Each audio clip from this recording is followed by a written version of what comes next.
Welcome. And thank you to the Coro. It's always wonderful to hear music the sounds. There's something about the sound, right, that catches your what is home and what is family and what is tradition as well. So it's for Bruno and the Coro. Gracias por todo. So. What is truth? Sometimes it's harder to hear the truth than a lie.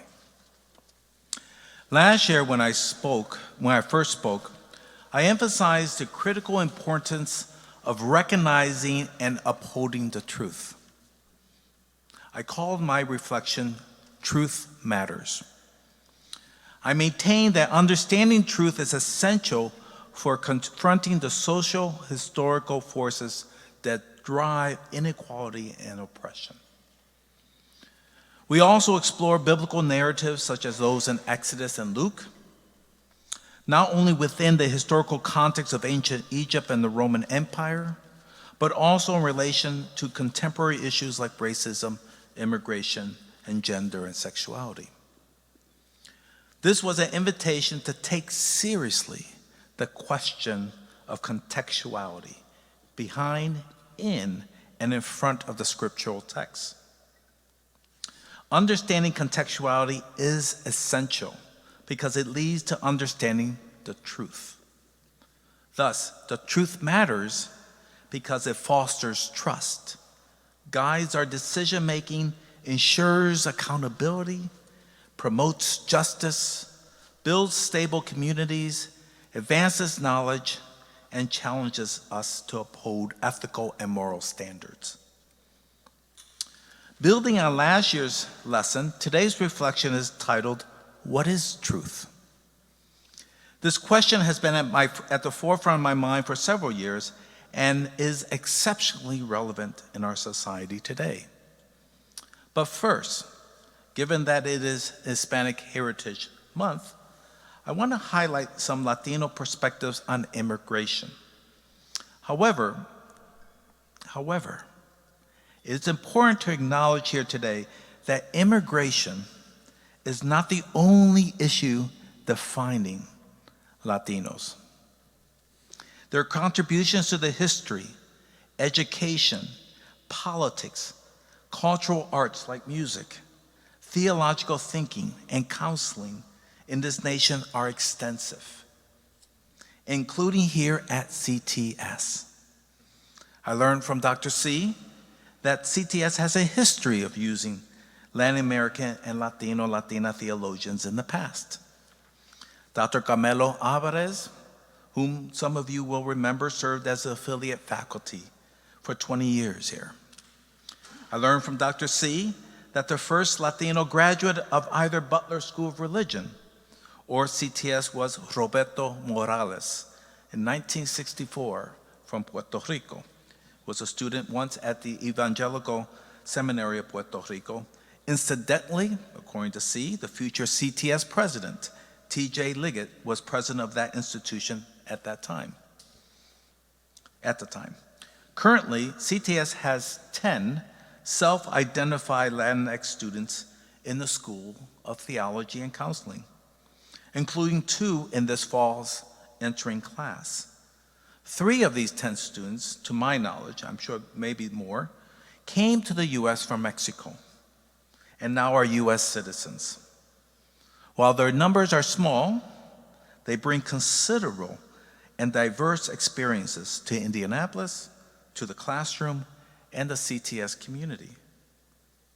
The truth of the matter is that Latinos, Latinas, Latinx are truly diverse.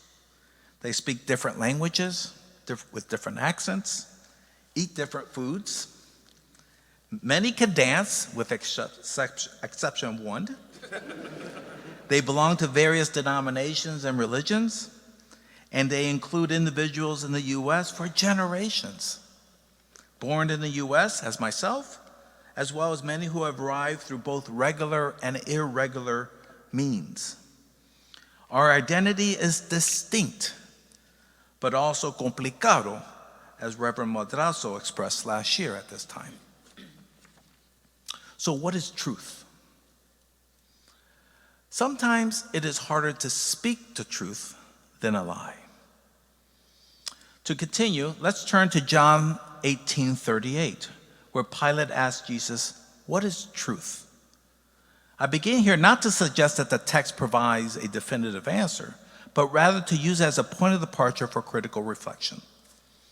The word truth, aletheia in Greek, appears 26 times in the gospel, while true, alethis, appears 19 times.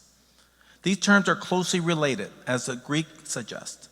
In John's gospel, truth often refers to the divine reality embodied by Jesus, as seen in the declaration that Jesus is the way, the truth, and the life in John 14:6. Meanwhile, true describes authenticity or genuineness, often in contrast to what is false or deceptive, as in the statement that Jesus is the true light in John 1:9. Both terms are interconnected. True reflects aspects of the ultimate truth represented by Jesus. In this context, truth carries profound theological significance, suggesting that the question, "What is truth?" was also on the minds of the Johannine community, echoing Pilate's inquiry. The question arises in 1838 as part of the gospel narrative when Jesus is preparing to return to the world above. This moment occurs amidst his detention and questioning by Roman and Jewish authorities. It is within this context of extreme suffering and trauma that Pilate poses the question, "What is truth?" This question sets the stage for the rest of the gospel, which focuses on Jesus' death and resurrection.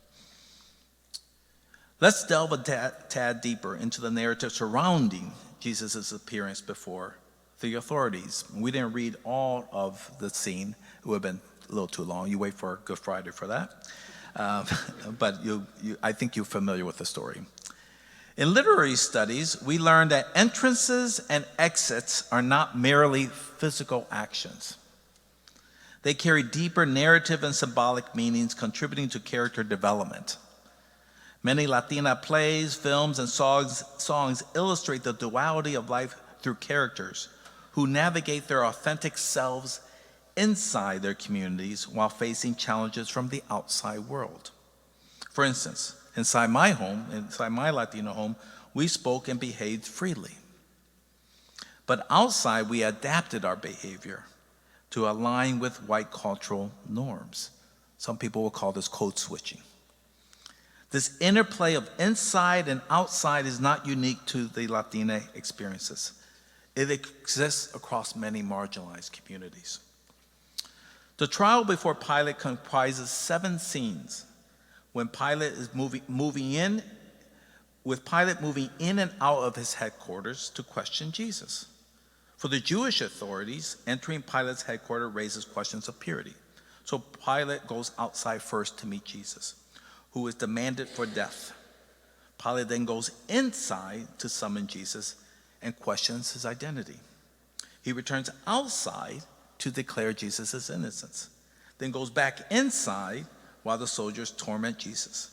Pilate steps outside again to reaffirm Jesus' innocence, then back inside to question Jesus' origins, and finally goes outside once more to hand Jesus over for execution. This back and forth movement illustrates the contest of wills between Pilate and Jewish authorities. However, the central issue here is not whether Jesus is innocent or guilty, but whether Pilate will recognize who Jesus is and believe in him. In this sense, it is not Jesus who is on trial, but rather Pilate. Pilate's question, "What is truth?" reveals his evasion of the decision about Jesus' true identity. He turns away from the truth, who is Jesus. In this gospel, truth transcends academic or propositional definitions. It embodies a personal, social, and spiritual relationship with Jesus. Truth is God becoming human, the authentic expression of being and belonging. Sometimes it is harder to see the truth than a lie. The issue of misinformation has been weighing on my mind, and I'm sure it has for you as well. To me, misinformation serves as a rhetorical tool designed to confuse and disorient people away from the truth. Its purpose is to create chaos and facilitate the rise of individuals to power who would not normally gain acceptance under fair rules. Consider Cuba with Fidel Castro in the 1960s, Pinochet in Chile in the 1970s, the Central American Wars in the 1980s, the false claims of weapons of mass destruction in Iraq, or today's chaos in the Middle East, and the misleading narratives about Haitian immigrants supposedly eating pets. Misinformation distracts from the truth. The topic of misinformation reminds me of Naomi Klein's book, The Shock Doctrine, The Rise of Disaster Capitalism. She argues that disaster capitalism refers to the exploitation of crisis, such as natural disasters like Katrina, economic collapses, or wars, to push through policies and economic reforms that would be difficult to implement in normal circumstances. Klein contends that during times of crisis, societies often become disoriented and desperate for solutions.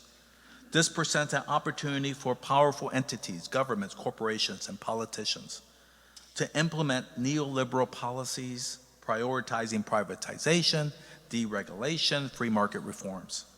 These measures often benefit wealthy elites at the expense of the broader population, especially marginalized communities. In our political context, the exploitation of immigrants contribute to the erosion of the common good and Christian hospitality. Policies like Project 2025 may not align with the long-term needs or desires of affected populations. The narratives that portray immigrants as criminals or evil are a deliberate diversion from the truth that they are human beings created in the image of God. But that truth is avoided. Sometimes it is harder to taste the truth than a lie. Some years ago, I visited an immigrant shelter in El Paso, Texas, with a group of students. Our mission was to serve dinner to families from Guatemala seeking asylum, and the shelter was run by a dedicated group of religious sisters. During our visit, we were given a tour of the facility. We saw the sleeping quarters of the weary men, the concerned women, the innocent children, and we observed areas where the children also gathered to play, among many other things. In the dining hall, some of us were invited to engage with the guests. We could only ask their names, where they were from, and how long their journey took. We paired students with those who spoke basic Spanish, while others focused on serving the food. Once everyone had been served, the priest invited the Guatemalans to lead the prayer. They prayed in their various indigenous languages. And hearing those diverse voices felt like a modern-day Pentecost moment. It was a powerful reminder of truth in its most profound sense, unity in diversity, and the shared humanity we all possess. Tasting truth speaks to an authentic experience of belonging. Sometimes it is harder to smell the truth than a lie. Gloria Anzaldúa has a poem called To Live in the Borderlands. To live in the borderland means you are neither hispana, india, negra, ni capacha, eras mestiza, mulata, half-breed, caught between cultures and languages, not quite one thing or the other, but both and neither. To live in the borderlands means to be neither a part of the old world nor a part of the new, to live on the margins and to create a new world of your own making. For Anzaldúa, living in the borderland means navigating multiple and often conflicting truth. Her identity as a mestiza reflects a complex intersection of culture, languages, and experiences, suggesting that truth is multifaceted and cannot be confined to a single narrative. When Pilate asked Jesus, "What is truth?" Jesus does not provide a verbal answer. Instead, he embodies it through his sacrifice and his resurrection. Sometimes the question itself may not have a clear answer, but one can smell truth, drawing upon intuition, observation, and emotional insight. Sometimes it is harder to touch the truth than a lie. So what is truth? I may not have a definitive answer for you, but I do have one for myself. I see truth as a representation of belonging, revealing deeper insights about the world, truths that are often harder to touch than lies. When I look at the beauty of nature, the kindness of people, and acts of peace, I witness profound and authentic expressions of belonging, even recognition. I see truth in the everyday, lo cotidiano, as my late dear friend and colleague Ada Maria Sase Diaz would say. When I see children crossing the border, separated from families, I recognize the painful truth of a hostile world. When I encounter a homeless person who seems to have lost hope for the future, I see truth of a distant society. When I witness the exclusion of community based on self-identity, I see the fearful truth of our times. Yet, I also see truth in positive ways. When someone feeds children, when they care for the homeless, or when they welcome differences. Truth is not static. It is a pulse that you can feel. Your senses know it.